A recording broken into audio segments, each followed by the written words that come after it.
તો કેસેદના જે ચાર ચોક ખાતે છેલ્લા દોઢેક વર્ષથી રેલવે અંડરબ્રિજનું કામ ગોકળ ગતિએ ચાલી રહ્યું છે અને આ કામને લઈને ચાર ચોકનો રસ્તો નવરાત્રી દરમિયાન બંધ કરી દેવામાં આવ્યો હતો અને નેશનલ હાઈવે પરના અંડરબ્રિજના પુલના કામને લઈને આ ચાર ચોક માર્ગ અંદાજે 3-4 માસ સુધી બંધ રહેતા આ માર્ગ પરના જે વાહન વ્યવહારને અન્ય જગ્યાએ ડાયવર્ઝન અપાયું હતું અને લોકોને પારાવાર હાલાકી ભોગવવી પડી હતી।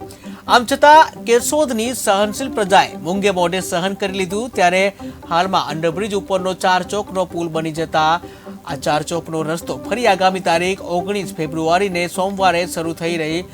રહ્યાના સમાચાર સોશિયલ મીડિયામાં જોવા મળી રહ્યા છે। જોકે આ બાબતે સત્તાવાર કોઈ જાહેરાત તંત્ર દ્વારા કરવામાં આવી નથી, પરંતુ જાણકાર લોકોનું એવું કહેવું છે કે હજુ પણ થોડો સમય પુલનું કામ અધૂરું રહ્યું છે અને એક તરફથી સાઈડની દિવાલ પણ અધૂરી છે અને પૂરી થઈ નથી ત્યારે આટલા દિવસો સુધી ધીરજ રાખનાર લોકોને કદાચ હજુ પણ 10 થી 15 દિવસની ધીરજ રાખવાનું લાગી રહ્યું છે।